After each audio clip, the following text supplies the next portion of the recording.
ยายเอ้ยเนาะเรายังรู้เลย เด้อกล้องจะบ่เห็นหัวเฮาโอ้ยยายเอ้ยเห็นเฮาไว้แล้ว ท่านได้ไปแล้วเนาะว่าหายแล้วฝัน โอ้ยพี่น้องเอ้ยเอาเข้าเรื่องเขาต่อมีเสื้อนี่กะมือหนึงอันนี้กะเสื้อมือหนึงนี่กะเป็นเสื้อบ่นิวเคยซื้อมาเปิดห้างขายเครื่องเลยพี่น้องเอ้ยเลยมันข้างห้าง อยู่ลงได้บ่ไอ้แฮมเตียงขับลงได้บ่ มันพุ่งเลย อันนี้อะไรบ่เข้า ดันเต็งเลย 1 2เดิน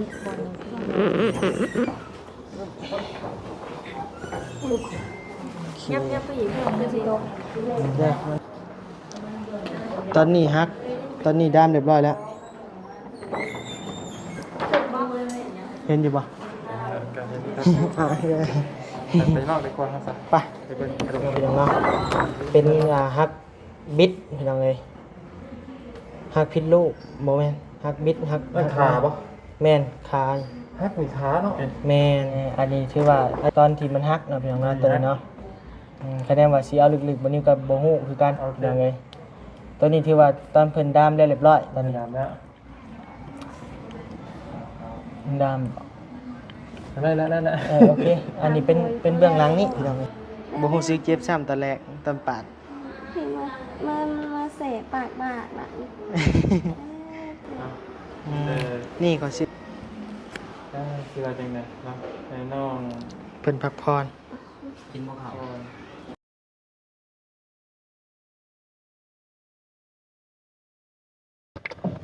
พี่น้องเอ้ยเนาะเปิดคลิปเปิดภาพมาก็อยู่รถอยู่ล่างเด้อพี่น้องเด้อเนาะหันมาทางนี้ก็เจอบ่าวยาวคนหล่อคือเก่าพี่น้องเอ้ยบ่าวยาวคุณโก้โอริโอบ้านท่าพี่น้องเอ้ย หนาวพี่น้องเลย หาแต่มาแต่กินข้าวทางบันนิวบันยาวก็ได้เนาะแล้วก็ไปทางบันยาวก็ไปซื้อของอยู่ของกินพี่น้องเอ้ยมาเยี่ยมน้องแต่อีกเทื่อนึงเนาะพี่น้องเนาะก็บ่ไปกินไก่ดอกข้าวก็ได้เนาะนี่แหละหลังหมอไปมันมีห้านตลาดกลางคืนพี่น้องเอ้ยเนาะอยู่ทางฝั่งลาวเฮาก็มีตลาดกลางคืนตลาดคนเดิน เราจะเลื่อน เราเจริญนั่นแหละเนาะสื่อกันเนาะลาวเจริญ แซ่บอยู่ เอาก่อนอื่นนั้นวันนี้ก็ขอกราบทักทายสบายดีพ่อแม่พี่น้องหมดทุกผู้ทุกคนเด้อเนาะที่เข้ามารับชมคลิปบ่นิวโดยตลอดมาเนาะใช้อันสึกกรอบเอาอัวหมูปิ้งเฮาได้ซะเดี๋ยวเอาลงไปนำกันเนาะทางบ่ยาวซื้อปลาโตบักใหญ่พี่น้องเอ้ยโตเท่าใดก็ 70โต70 แม่ ถึงเนาะยูซิโนตัวละแสนนี่เนาะเห็นบ่ แม่ตัวเซน70-80เป็นไงคือกันในขนาดโตปลา เลย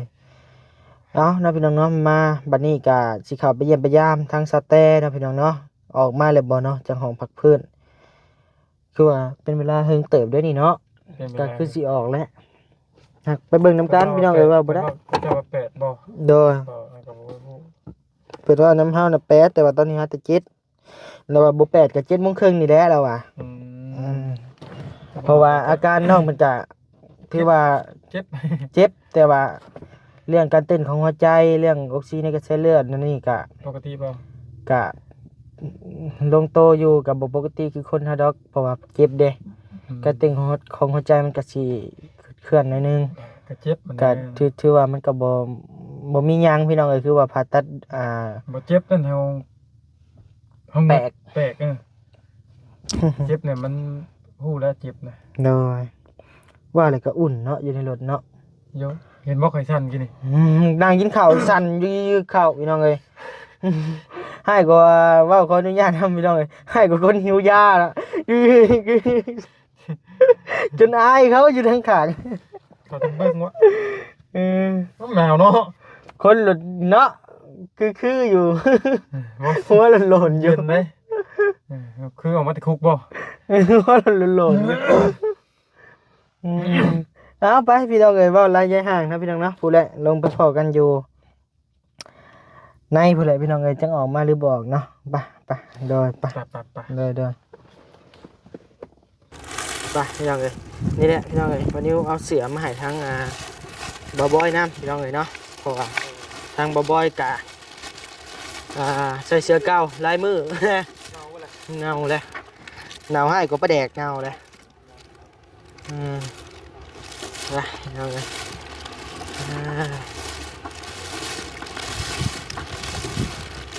เดี๋ยววันนี้โจก่อนเนาะเพราะว่าสิเขาหอดอันมอเพิ่นแหละโดยไปใส่อัน สบายดีบ่ ได้นี่แหละอยู่ในผมหน่อย 8:30มันว่าสิง่าย จะมาเป็นมื้อคืนบ่ขี้งอเป็นใหญ่บ่ เจ็บเนาะ เป็นได้น้องเพิ่นให้เพิ่นได้รู้ด้วยนี่ มันทั้งแสบทั้งเจ็บกัน โอ้ เจ็บในเป็นได้ครับเป็นพวกหัวใจด้วยอย่างเลือดอย่างเด่นเป็นเด่นปกติบ่ตัวแค่หมอเป็นตัวเบิ่งเนาะไม่ใช่ว่าน้องเป็นเจ็บไปเดียวการหายใจยังเป็นสะดวกอยู่หรือเปล่าการหายใจยังบ่ติดปกติ แม่ก็โอเคแล้วเนาะปลอดภัยไปเอาไปผูกบ่เสียวอยู่ดีกะยันเพิ่น เป็นเกิดบ่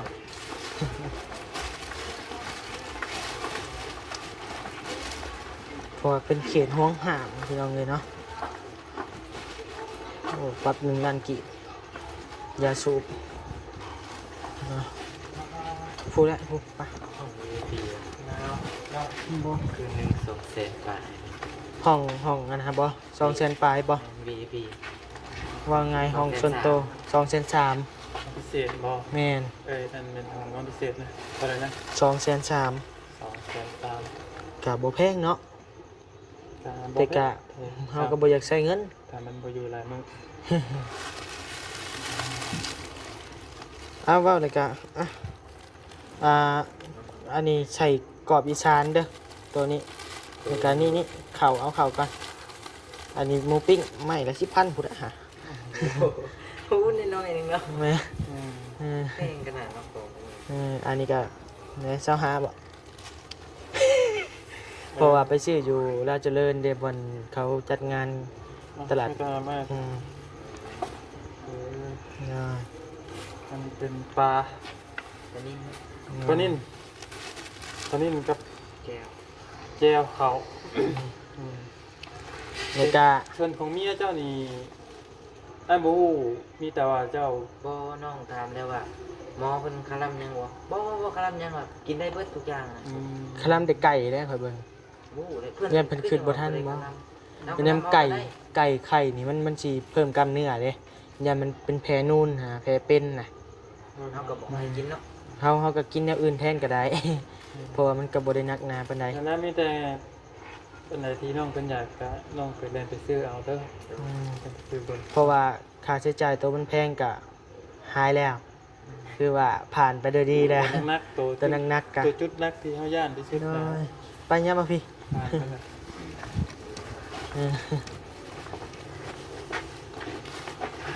คือว่ามันผ่านไปได้อะตัวนั้นกะถือว่าซื้อกินได้อยู่บ่ซื้อหลายหั่นแหละ อยากประหยัดด้วย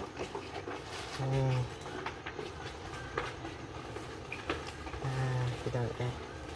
มีแต่นี่แหละเด้อเอาเสือมาให้เอาเสือเดี๋ยวเลือกเบิ่งเดี๋ยวจังหน่อยเลือกเบิ่งเพราะว่ามันมีเครื่องมือหนึ่งเนี่ยแล้วก็เครื่องแขนยาวมือสองของข่อยเองนี่แหละ น้องคุยกับเพิ่นเหมือนกันเปลี่ยนกัน เปลี่ยนกันเนาะโอเคป้ามีแต่มาบนแจ้งนี่ป้าเดี๋ยวนี่แหละเลยเดี๋ยวคุยกับทางเพื่อนก่อนนั่งลงอยู่ในรถแล้วนี่เป็นยังไปนั่งลงบ่เพื่อนดอก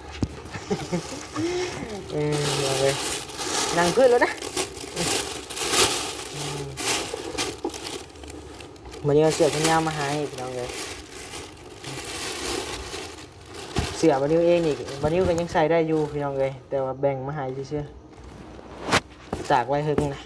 ใส่ได้อยู่ลมอยู่บ่ ตรงนี้ดอก แกะซะมันเน่าเลยจะนั่งข่อยก็เน่าเลยนี่ แล้วก็อันนี้เป็นเสือมือหนึงเลยแหม่ อันนี้เป็นเสือมือหนึงอันนี้ใส่ไปก่อนอยู่แล้วเนาะอันนี้เสือมือสองอันนี้ยายเพิ่นมาเบิ่งกล้องพี่น้อง มันมีกระดกไปมีใหญ่มี มีกระดกแล้วก็นี่พี่น้องเลยนั่งลงกว่าอันนี้นั่งเดี๋ยวคอยรถนะนั่งลงมันบ่มีหัวค่ะมันบ่มีหัวเห็นบ่แล้วเนาะไม่เอาลงมาบอกว่าอะไรตู้เลยนั่นแหละถ้าไปเปิดยายเอ้ยเนาะ เรายังรู้เลย เนาะกล้องจะบ่เห็นหัวเฮาโอ้ยยายเอ้ยเห็นเฮาไว้แล้ว ท่านได้ไปเลยเนาะว่าหายแล้ววัน โอ้ยพี่น้องเอ้ย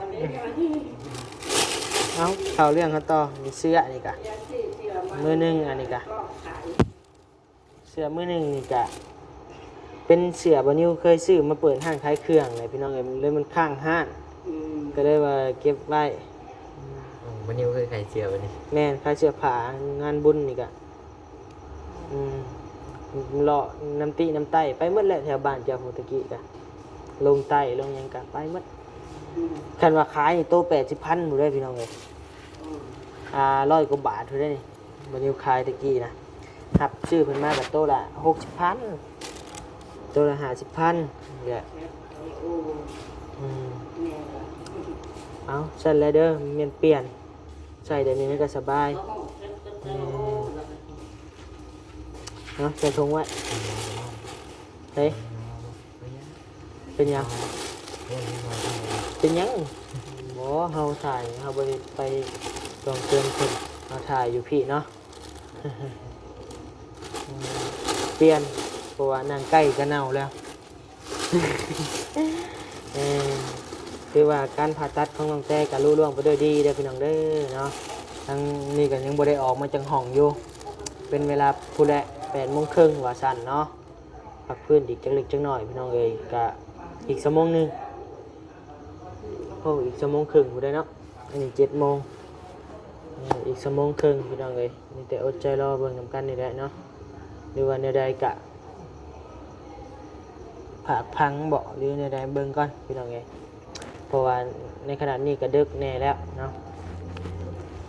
วันนี้ก็เดินทางไกลแน่30 กว่ากิโลพี่น้องเอ้ย30 โล 30 กว่าเอาจันเลยเด้อเนาะไป รออีกวันนึง อดใจรออีกบันนึงพี่น้องเอ้ยเนาะ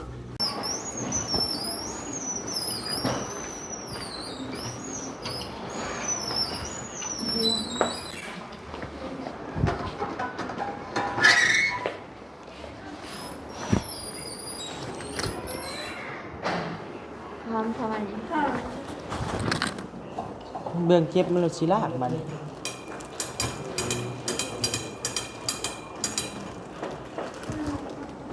แฮม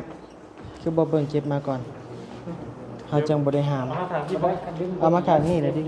คันดึงเลยแล้วสีเจ็บเองถึงมันเจ็บ กินนี่ข่อยเอามาเบิ่งนำกิน บล็อกนี่บล็อกมันคากับอันนี้นี่ พาตีนเรา โอเคมา มันต้องไปดึงไปพูดอะไรนะ อยู่ลงเลยบ่ไอแฮมเตียงขับลงได้บ่ มันพุ่งเลย อันนี้อะไรบุกเข้า ดันเต็งเลยเด้ เดินบน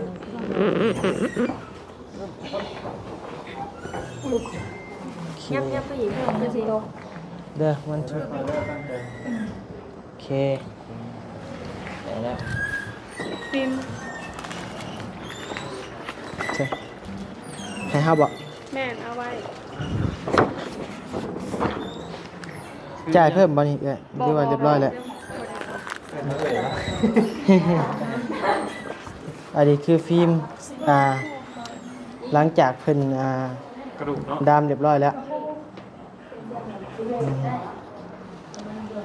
ตอนนี้ฮักตอนนี้ดามเรียบร้อยแล้วเห็นอยู่บ่ การเห็น ไป นอกดีกว่าครับ ไป ไปเป็นกระดูก ขอบใจเด้อเด้อ ใจเด้อเอื้อนได้เลย ฮะไปใด โอ้ เรางามบ่ เดี๋ยวมึงก็ขึ้นมาอยู่มาโอเค นี่แหละยัง เดี๋ยวไปที่ตะกล้องกันนะ เอาทีละกล้อง ครับใช่ จะบรรยายรถโอ้บรรยายรถ เอาพี่น้องเอ้ยเนาะตัวนี้แม่นตอนที่กระดูกหักเนาะพี่น้องเนาะเป็นหักบิดพี่น้องเอ้ยหักผิดลูกบ่แม่นหักบิดหัก นั่นขาปะ แม่นขา ฮักหรือขาเนาะ แม่นอันนี้แม่นตอนดามเรียบร้อยแล้ว โอเคตัวเติมใจได้พี่ ตัวนี้แม่นนี่ปะใช้อาสาแฮกมาอธิบายเหมือนกันนะอย่าเป็นได้ลืมไปเลยได้เอออันนี้ตอนใส่ตอนอันนี้รุดมาบ่มีเนาะอันนี้หาเรียบร้อยแล้วนี่ตามเบิ่งได้ เห็นปะ ทอนนี่ ก็ถามแพทย์ตัวนี้นะ ใส่มา โอเคเอ๊บ ใส่เปิดแผ่นน้ำใส่แบตกระมดล่ะ มาเลย นะ โอ้มาแต่คุยดูครับมาที่นี่คิดเพื่อนกันนะขอมูลพิษหนึ่งไปศึกษาเข้ามา ศึกษาใหม่แล้ว โอเค อันนี้ถือว่าตอนที่มันฮักเนาะพี่น้องเนาะตัวนี้เนาะคะแนนว่าสิเอาลึกๆบ่นิ้วกับบ่ฮู้คือกันพี่น้องเอ้ยตัวนี้ถือว่าตอนเพิ่นดามได้เรียบร้อยตอนนี้ ถามแล้ว ดาม ได้ โอเคอันนี้เป็นเบื้องหลังนี่พี่น้องเอ้ยเพิ่นสแกนเบื้องหลังนี่ นี่นะฮัก ตัวนี้ฮัก ฮัก อันนี้เพิ่นสแกนเบิ่งกระดูกภายในว่ามีตัวใดฮักบ่ ปกติ ปกติโอเคเลยอีกใบหนึงบาดใช่แฮปเอามาตัวนี้เอาไป ตอนนั้นการศึกษานะ กำลัง เชื่ ชื่ อ อ สู สู ง ง คิดเพี้ยนเลยโอเคถึงละ โบเทเบื้องนี้เบื้องนี้โอเคถึงแล้วตรงสเปคพี่น้องเอ้ยคือว่าตัวนี้ตอนเอ็กซเรย์ตอนที่ว่ามันฮักพี่น้องเอ้ยนี่แหละตัวที่มันฮัก ฮักเลยเนาะโอ้ นี่แต่ว่ามันบ่ฮักพิษลูกหรือว่าฮักเสียบนะพี่น้องเนาะที่ว่าเป็นฮักพิษอยู่ตัวนี้ ฮักไป คะแนนว่าฮักเสียบออกมานี่อันตรายแฮงถึงขั้นกับว่าปิ่นปัวยากพู้นแหละพี่น้องเอ้ยแต่ก็ได้คือเก่าหมอเพิ่นเก่งอยู่ อันนี้ถือว่าเรียบร้อยแล้วตอนดามบ่อันนี้ ได้บ่โอเค โอ้ บ่แม่นเด้อ เอ้า บ่แม่นอันนี้เพิ่นสแกนเบื้องหน้าอันนี้เพิ่นสแกนเบื้องหลังอีกแล้วผิดบ่ ปิดกล่องก่อน ปิดข้างก่อน เอาได้แล้วเนาะ ได้แล้ว พิเทียบ ตากล้องไว้ดีบ่เบิดตากล้องไว้ดี ตัวนี้ได้ยัง คือว่าเรียบร้อยแล้วแหละนะพี่น้องเนาะคือว่า เนาะ หัวยิ้มได้แล้วบัดนี้ ทางมอญาเจอไปขับไปลำล่าน้องเพิ่นแล้ว โดย เสี่ยวเมื่อ โดย เดี๋ยวโอเคไปเจอกันไปแล้วน้องเพิ่น ต่อเป็นอะไรเฮ้ยเจ็บหูมืออยู่บ่ตอนเพิ่นผ่าตัด รับเลย เป็นว่ามันสามคำประมาณ อืม แล้วก็ เป็นว่ามันสามค เป็นบอลทั้ง3คำเด็กว่าเลย ำกับสูๆเด้อ สู้ๆเด้ออีก หัวบอล หมู หมอสู้ๆเด้อแล้วก็อีกอยังอีก น้องช้าคน นอนซะดมยาสลบบ่อืม ดีครับเป็นยังไงแบบ แล้วแหละ ยังหมดเสือยังถามหัวเอาแล้วแล้วบอกว่า บ่ฮู้สึกเจ็บซ้ำตอนแรกตอนปาด เห็นมาเสะปากบาดหลังเสะ นี่ขอซื้อเลขนั้นเจ้าบ่ถือขอเจ็บใจอยู่นี่ขอซื้อ70ออก79อันนี้รถ27พี่น้องเอ้ย มีแต่ว่าพูดมาเปิดแต่ละมีแต่เดือดคน อันนี้ก็เป็นเวลา8โมงปลายแล้วที่9โมงล่ะ นั่นฮะอะไรอันนี้นะน้อง นั่นเรื่องกดสุดท้ายนะมัน โอ้ออกไปซื้อเอา น้ำเปิดบอก มันจะกดจะไม่ตรงอย่าไปไว้เลยกดหน่อยก่อน ประมาณอีกทิศหนึงได้ออกหมอเพิ่นว่าท ข่าวไปได้จังเว่าเรื่องนะ แกคนให้ออกซีมก่อนบ่ อย่ามันเหี่ยเด้ พูดไม่ทัก บ่อย่ามันเหี่ยเด้มันล่นเด้มันเงียง อ่ะมีแต่ได้คืออะไรจังไงเนาะไอ้น้อง เพิ่นพักพร กินบ่ข้าว โอ้ย ข้าวเรียบร้อยแล้ว ต้องกินไม่ยากหรอกมีแต่ย่างออกไปชื่อเอาน้ำจังไงมันปิดนะ ซื้อมากิน ไม่มีวันจันทร์ซื้อมาอยู่มันบอก มี มีอยู่มาเกี้ยงมาหยังกะ มา ทำมาแบบ บัดจันก็มาตอนเจ้าเข้าห้องผ่าตัดนั่นแหละตอนเจ้าเข้าห้องผ่าตัดบ่เห็นข่อยบ่กับบ่ยาวเห็นอยู่บ่ น้องหนึ่ง เห็นน้อยหนึ่งเห็นอยู่ไสน้อยหนึ่ง จัดลายตาเลย เออ เดียว ตอนเจ้าเข้าห้องผ่าตัดน่ะข่อยบ่ได้อยู่กับบ่ยาวไปแล่นเอาเลือดมาให้เจ้าแล่นพุ่นแล่นพี่อยู่ ฟังไหม ลายตาแบบไม่วิ่งเลยนะ อืม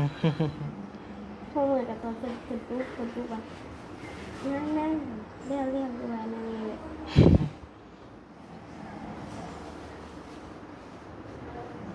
เออเช้าเจ็บไปกินข้าวนะ สุดท้ายก็ เจ็บไปกินข้าวเจ็บกูบอก เอ้าเห็นบ่ ไปกินข้าวไอ้ซื้อมาให้กินเนี่ยข้าวน้ำก่อนมีแต่ได้ทีให้ กลับปะเลยเด้อ นะครับก็ที่เอิ้นพอแล้วก็เนาะสักไปที่ได้มันก็ได้ให้ก่อนมันสิบ่ให้กัน อืม ลูกสาวอยู่ของเขาปืนจังเล่นเป็นไงตีอาชิลาพอเจ้าก่อน นะนี่เอาขาเบิ่งนี่เตะพอเจ้านี่ หายแล้วเนี่ยเหมือนอดน้ำคนเลยเป็นห้องเล่นน้ำทะเลให้บุ้ยวิวพอจะหรอยังบ่เห็นอยู่ กะยาแล้ ว่ายาอย่างให้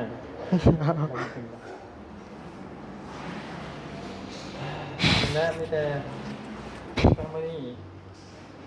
ที่จริงน้องออกมาตั้งแต่5 โมงนั่นแหละเนาะ แม่น น้องออกมาพึ่งน้องเขาพึ่งนะ5 โมงเกือบ5 โมงคือกับเมื่อวันใดเดียวได้2 คนพอผ่าเจ้าออกมาก่อนเนี่ยเป็นกิจกรรมมันผ่าเดี๋ยวงงกบ เอา อีก ไปไอ้บอลในคุกเอาน้องบอกคนละตื้นเรียนเลย เห็นบ่ ดี ได้ แล้วบัดนี้ ไอ้อยู่ข้างนอกไปไอ้เห็นบ่มองเป็นทรงให้เบิ่งบ่พี่น้อง เอ เห็น อ บ่ล่ะ ไปแล้วบัดเช้าเนี่ยจังเดี๋ยวไปแล้วเปิดให้เบิ่ง มีอย่างยุ่งเข่งจังมีเล็กเดี๋ยว แม่นท่านหมอเพิ่นส่งให้เบิ่งพี่น้องเอ้ย เห็นแล้วบ่ฮู้กินมันอยู่ไส เอ็กซเรย์บ่เพิ่นเฮ็ดเลยติ เห็นแล้วบ่ ยังบ่เอาไปแล้วจังเบิ่ง จักไปอยู่นำไผ มันหักต้นขาเนาะ แม่น หักต้นขาอยู่หักต้นแต่ว่า เดี๋ยวไปแล้วอันยาวเปิดรูปตัวหมอส่งมาให้เบิ่ง บ่เบิ่งไปยังเอาดีนี่ยังก่อนถึงเบิ่ง ว่าใจสิไหว้ติ ไอ้ส่งกับกลุ่มเห็นไหม กลุ่มยัง กลุ่มกระยาเด้อเดี๋ยวกินข้าวบ่ได้ อืม ไม่ได้มีหยังหรอกแข่งขาเจ้าก็ยังเดือดพบเบิดนะพูดถึงตอนผ่าตัดไปอย่างนั้นตอนเป็นเฮ็ดนะแล้วก็อย่าฮู้ไปโพดเด้อต้องไปโพดเป็นอย่างนั้นลูกนะ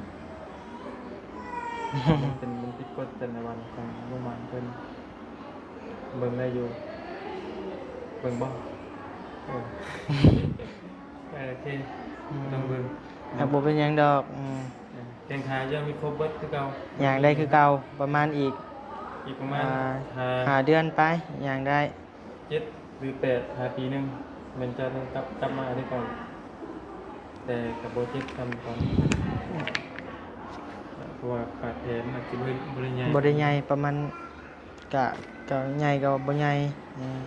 หากยาเรื่องอนาคตบ่เว้าก็ยา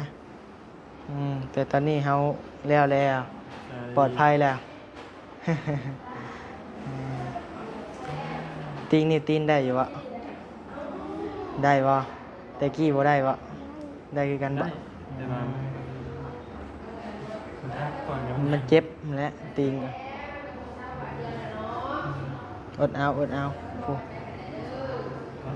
กระดิกได้อยู่เลยวะลอง บ่เปิดหนาวเลย โอเคใช้งานได้อยู่ ใช้งานได้อยู่ โอเคใช้งาน สู้ๆใช้2นิ้วมีคือเก่าอยู่บ่ แม่ทีออกไปเลี้ยงน้ำเลี้ยงในครูพี่แดงเรียกเจ้าก่อนพอจะกินข้าวเนาะเดี๋ยวไม่ได้สิจะเอิญพอจะมานำถามเด้อสู้เด้อปลอดภัยเลยเนี่ย เดี๋ยวออกไป พอได้ซ้ำนี่แหละเนาะแดนเป็นพยานแล้วว่าเป็นยังมากันและ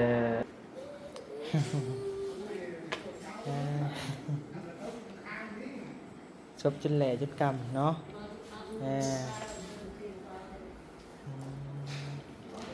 ออกก่อนบ่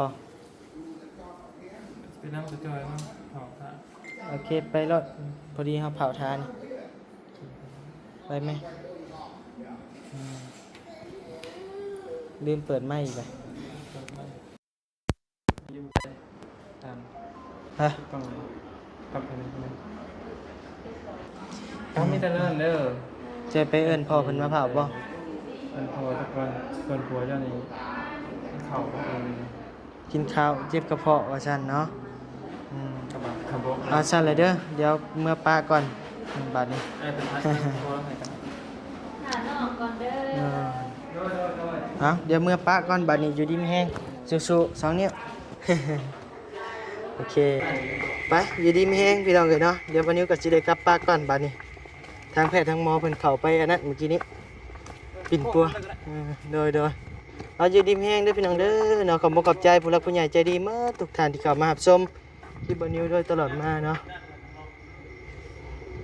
โดยพี่น้องเอ้ยเอาวันนี้ก็สิได้ลำลาแล้วเด้อพี่น้องเอ้ยทางแพทย์ทางหมอกำลังเข้าไปใส่ยาให้อีกอยู่เนาะพี่น้องเนาะโดยบ๊ายบาย